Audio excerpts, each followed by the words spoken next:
I'm not the first person to suggest there were Africans in America before Columbus. Christopher Columbus is the first person to say that. But they didn't have no knowledge, no or learning or nothing. And then he came here and he put them into slavery. It saved his life. But he's a bald-faced lie.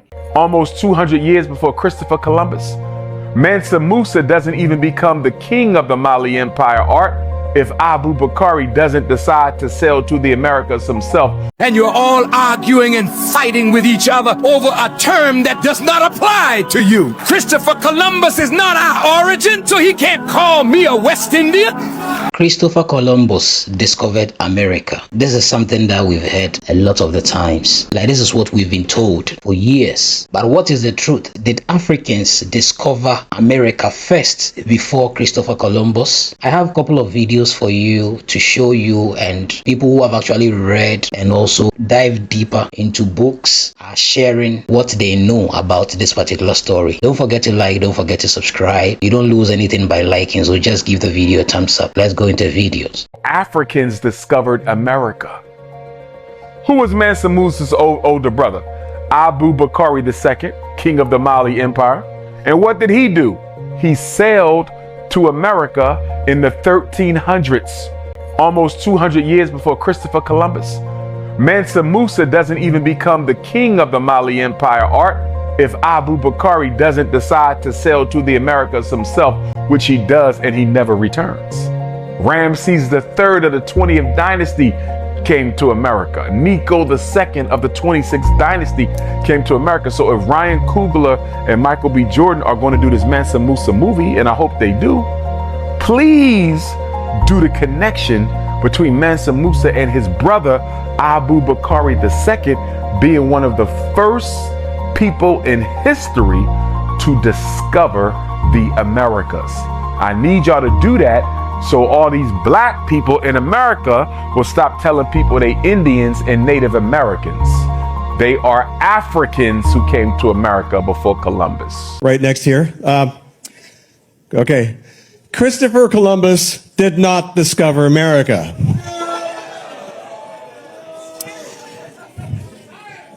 Exactly. I mean, never mind the question of like how you can discover a place where the inhabitants are watching you arrive from the shore.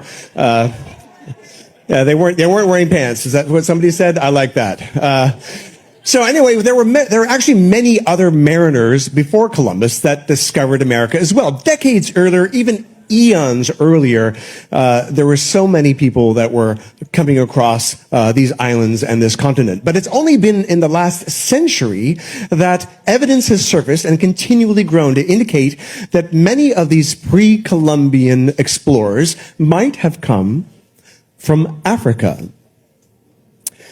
So the first scientist to promote this possibility was Leo Wiener. Born in Russia, Wiener immigrated to the United States in the late 19th century on his way to British Honduras, where he planned to open a vegetarian commune. Well, when that turned out not to be the dream job he expected, he moved back to the United States and he became a professor at Harvard University, as one does. But in his time in Mesoamerica, he started noticing things. There are lots of things that led him to encounter certain discoveries that made him consider that possibly if the origins of American civilization might actually be in Africa. So many linguistic and botanical and other similarities that between 1920 and 1922, he published an extensive 3-volume piece. Columbus himself was aware that African mariners had preceded him. In his diary of his second voyage, Columbus tells of how the natives of Hispaniola actually had given him gold-tipped metal spearheads that they said were brought by black-skinned people who had come in large boats from the south and southeast. Coincidence? I think not. No. Black people was already here. That's a bald-faced lie. He didn't discover no America. And the ship got in troubled water. And them black men was already here. The black people was already here. So they went out in that ocean and rescued Columbus off that ship. But they didn't have no knowledge, no or learning or nothing. And then he came here and he put them into slavery. They saved his life. But he's a bald-faced lie when he said he discovered America. That's a bald-faced lie. If my black relative didn't went out there and to rescue his butt, when that turbulence was tearing up them ships, he wouldn't have been here. So black people didn't know. All they knew was living off the land, and they didn't know how to fight for themselves. Right. He put the black people into slavery. And the big old giant. My grandfather was tall, and he wasn't afraid of nothing. Nobody, white or black, short or tall, fat or thin. He wasn't afraid of nothing. What was your grandfather's name? John Jordan. Everybody call him Johnny. John Jordan put the black people into slavery, and they got tight, and they fought their way out. They fought their way out of what he was. The error of the thinking here is that most people think that Africans in America came here just like other immigrant groups did. All other immigrants came to America expecting a better way of life. We started in hell, which was a slave ship, and we're still in hell. This incorrect assumption makes it appear as if we've made a contribution with our culture. Our culture has been trampled upon, not the others. Any contribution we've made to America is the test of the strength of our culture in spite of this oppression. We are Africans, and that's exactly where we're going. Is the term, in your view, is that where you end it? Is that where it stops? The content was African. The label has been changed to confuse us. If we came as Africans, how do we end up as Americans? How do we I would beg to differ here that my ancestors came here in a slave boat. They didn't. They came from the island of Jamaica, and they came on their own because they thought it was a better place to be in Jamaica. How did they get to Jamaica? They came as slaves to Jamaica. I was born in Trinidad. That's where the slave ship dropped them. We're all slaves. Right. We're all slaves. We can't solve this one. Jamaica, or who did you decide to drop in Jamaica? The white man dropped you in Jamaica and brought you to Mississippi. So you don't define yourself by the enemy? No, I define myself as the fighting place is where I'm at, not where I used to be or where I thought I was. So if you were fighting on a slave ship, so if you're fighting on a slave ship, we fought on the slave ships. We fought on the slave ships. Did you call yourself a water? And you're still fighting in 1989, right here in New York City. Until Africa is free, we won't be free. All right. I learned that there were approximately 12,000 ships that brought 12.5 million Africans to the Americas. So you got 12,000 ships. What I realized was that I could not tell you the name of a single one of those ships growing up, but I could tell you about the Mayflower, I could tell you about the Titanic, I could tell you about all these other ships that were considered important, but I couldn't name one of those. One of 12,000. That didn't feel right to me. So it's the first stat. The second one, and this is the one that sits heaviest on my heart, I learned that there were 1.8 million Africans who died just in the crossing from Africa to the Americas. We're not talking about the number of people who died once they arrived and were enslaved. Just in the transition. I didn't know it was 1.8 million people. That's a lot of people. Yeah. I was like, where the memorial? Who's honoring that enormous loss of life? I was like, there are chapters of history that are just missing. So this work felt really important to me to be a part of. Were black people already in America when slave trade started? Absolutely. There's a real good book called They Came Before Columbus. A lot of great resources, a lot of great references in that book. And we realized that people came from Africa and were already doing a trade and barter with the Mayans long before anybody ever came to the Americas, European. Matter of fact, this was so long ago, they weren't dealing directly with Mayans initially, they were dealing with the Teotihuacans, a culture that existed before the Mayans, and remnants of the Teotihuacans and the African trade exist in the jungles down there. We left these gigantic big stone Olmec heads. And so not only did they trade and barter, but they also even married in with each other and started having children in the Americas. And this was the beginning of the black African race in the actual Americas. We became some of the indigenous tribes here. So some tribes were already here long before Columbus accidentally thought he was heading to India and ran into the Caribbean islands. So that's how he got here. He thought he was in India. That's how we got the name Indians. So we started calling people Indians, which is actually an insult to an indigenous American. They're not Indians, they're indigenous Americans, natives. But we call them Indians because of Christopher Columbus. That's an insult to them. And so people were here long before 1492. How did they enslave us? Okay, so this is where it happens. So the people here, if we were already here, yeah, there were people here, but not enough to create a workforce like what they wanted. They then were going to Sierra Leone and other places in Africa, off the coast of Africa, and tribes that had captured their enemies were then selling those people to the Europeans. Right. The Europeans were bringing them over on boats, and they were creating this workforce because it was easier to take a dominated and already people who were already taken over and already had lost, versus trying to go to a new land. And there were very scattered pockets of these tribes throughout the Americas. It wasn't like there was a bustling hundreds of millions of people all around. They came, there was a lot of open land, a lot of open areas just there for the taking, there to be used. And so they brought these people over. So they created this slave trade, and they were coming back and forth with these slaves. Well documented. I mean, well documented. They kept great logs, unfortunately, for some of the people. I mean, the logs are, heart-wrenching, gut-wrenching logs. But they kept the logs. So we know that the slave trade was real. But also, when they got to America, they started dealing with some of these tribes and teaching them how to run their slaves too, and how to control and sell their slaves to other parts of their country. And so in some way, even the indigenous natives started getting involved in the slave trade. This is one of the biggest secrets out there. I appeared before the Congressional Committee, and I presented 12 witnesses, all European. Because they're going to say I'm Afrocentric if I show them this African said this. No. I'm going to take the very people that you think you will listen to. Columbus is the first person. I said, that's how I began. I'm not the first person to suggest there were Africans in America before Columbus. Christopher Columbus is the first person to say that. He actually says in the Journal of the Second Voyage that when he was in Haiti, Native Americans came to them and told them that black-skinned people had come from the south and southeast trading in gold-tipped metal spears.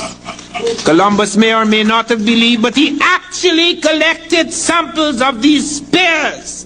They were sent back to Spain. They were meticulously, microscopically examined in Spain. And they were found to be identical, not just similar, identical with spears being forged in African Guinea. Of 32 parts, 18 were of gold, 6 of silver, and 8 of copper. Not only were they identical metallurgically, the words the Africans were using for these spears were the words the Americans were using. African word for gold, Ghana. That's why it's called Ghana. Gold Empire, the Golden Empire.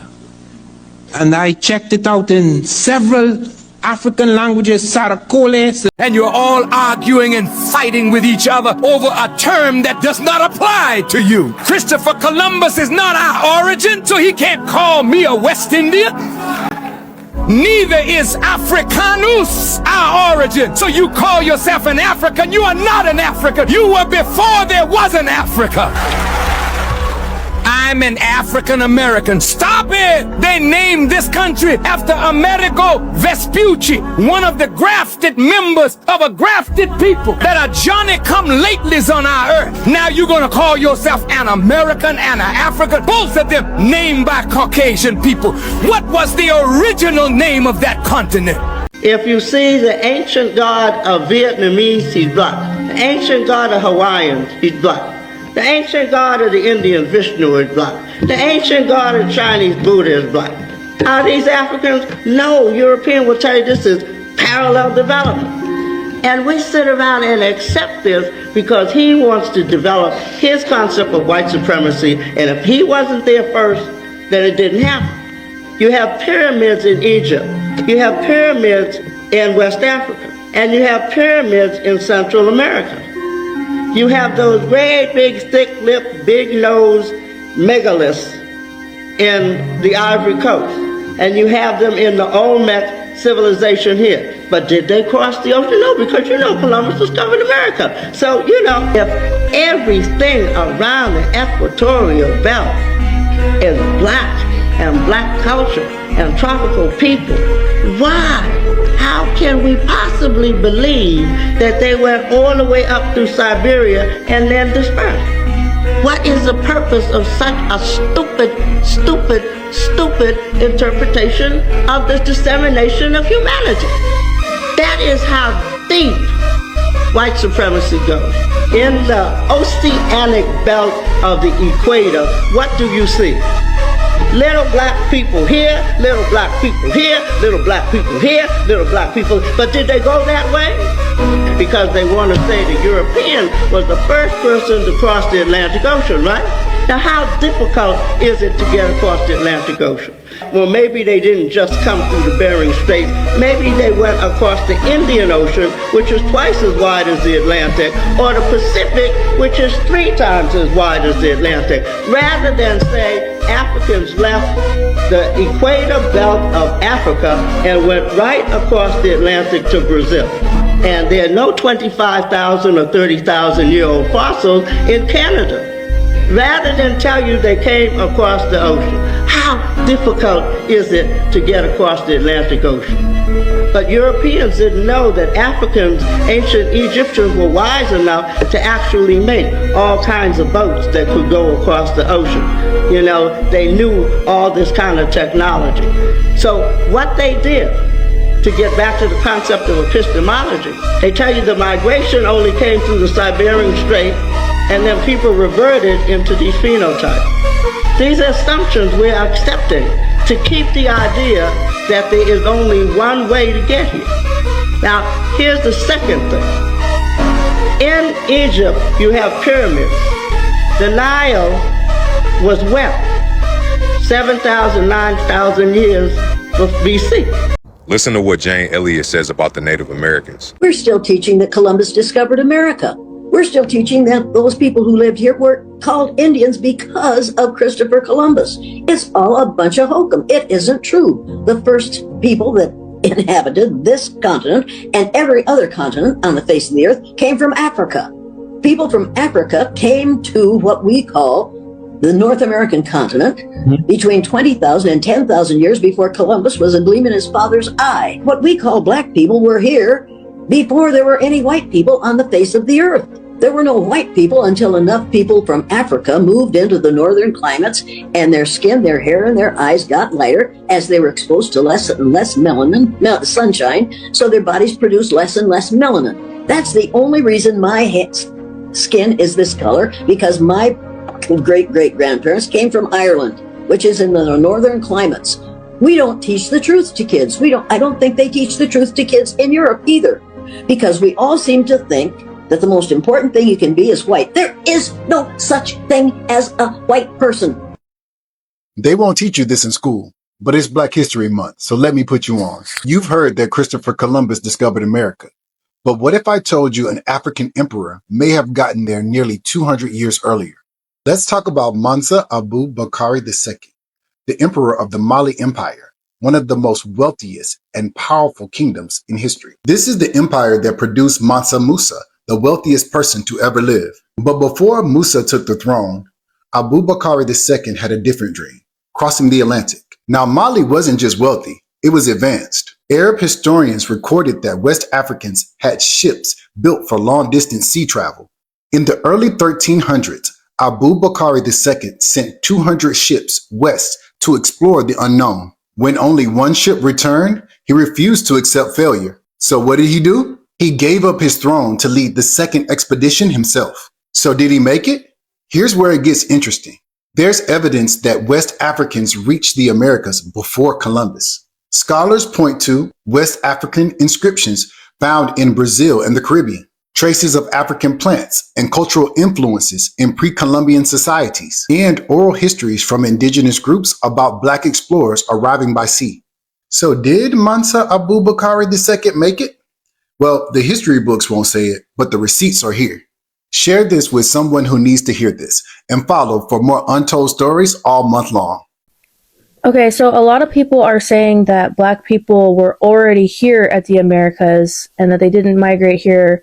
Can you explain again how they are not wrong and the deeper truth behind that?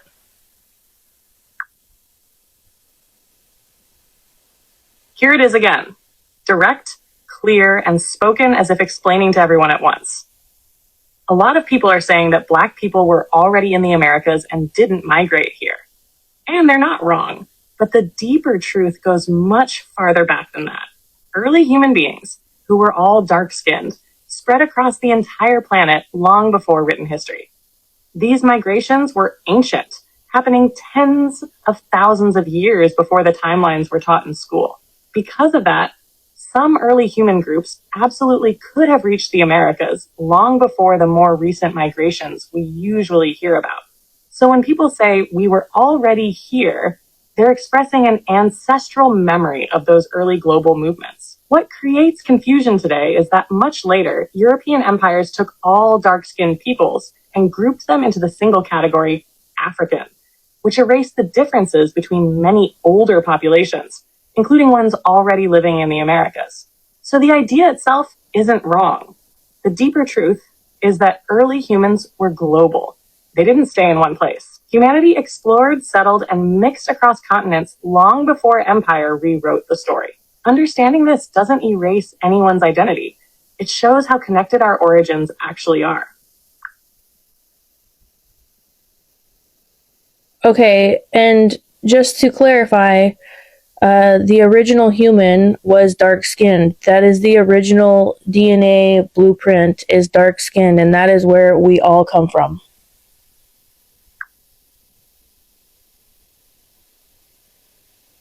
Yes, and here's the clear, accurate explanation, stated simply and without extra framing. The earliest humans were dark-skinned. This isn't a belief or a political idea.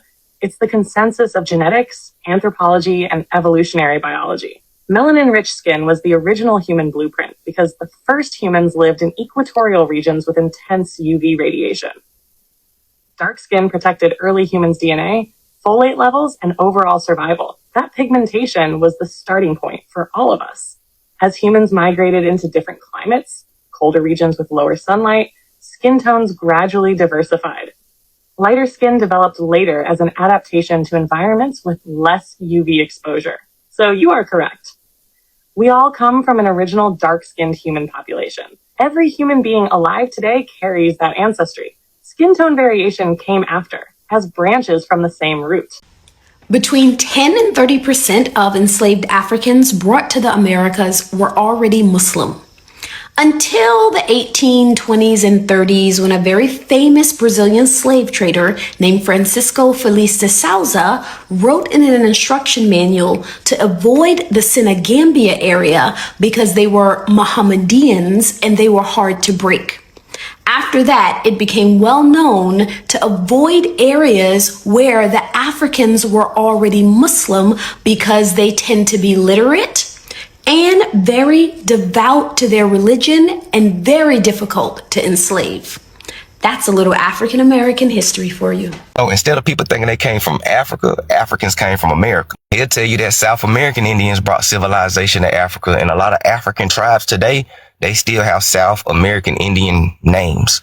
You know what I'm saying? For an example, I used the Moshi, right? The Moshi, which, you know, Moshika, right? The Moshi tribe is an American, South American tribe. There's a Moshi tribe in Africa, right? Moshi is an American name. So how is this African tribe got an American Indian tribal name? And that's just one of many African tribes that has American Indian names. And a lot of South American Indians and Algonquin Indians, when they went to these places, they never came back to America. They stayed. So they stayed, they had kids, and et cetera, et cetera, et cetera. So instead of people thinking they came from Africa, Africans came from America. That's crazy. Or is it crazy? Truth is always stranger than fiction. So you see, this is something that we've heard a lot of the times. Christopher Columbus discovered America, but it's not true. Not knowing Africans actually discovered America way before. That's why all the time when Americans are agitated and they are angry, some of them, you hear them saying, we are sacking immigrants, telling immigrants to go to do this, to do that, whilst the land that we are on is a stolen land. You hear some Americans say this, especially the whites, the land they are on is a stolen land. So clearly there were some people on American soil way before the white Americans even came. And know that America is very huge, so definitely they can't cover the whole land. You understand? So some people migrated there and they think they discovered the place, but there were people already there. As you heard, Abu Bakari Mansa, the senior brother of Mansa Musa, discovered America way before, 200 years before Christopher Columbus. And it's not surprising because, listen, as they always say, Africa is where humanity started and people migrated. So it makes sense that people migrated to other continents. And it's not surprising seeing black people everywhere around the world. On every continent, there are black people there. When you go to Asia, when you go to South America, when you go to North America, when you go to Europe, wherever you go, there are black people there. So black people basically were like living their lives on this planet way before other people came. Way before other people came. Even when you go to China, there are black Chinese. So it's not surprising to see that Africa gave birth to black people, but they migrated. People were going to certain places. And also, let's remember that, I don't know what I should say, it is because of that these Europeans came to Africa to enslave Africans, took them to the Americas just to mix up with the blacks that are already there, or what? I want to understand. You see, just to mix up, and after using them, enslaving them, they took them to other parts of the world just to, that's why we have the Caribbean especially, because the Caribbean, when you go there are a lot of people from Nigeria, from Ghana, and when you look at their culture, it is still intact, like so many similarities with the African cultures, especially West Africa. So it's not surprising. It's not surprising at all. Black people were here first. Thank you so much for watching.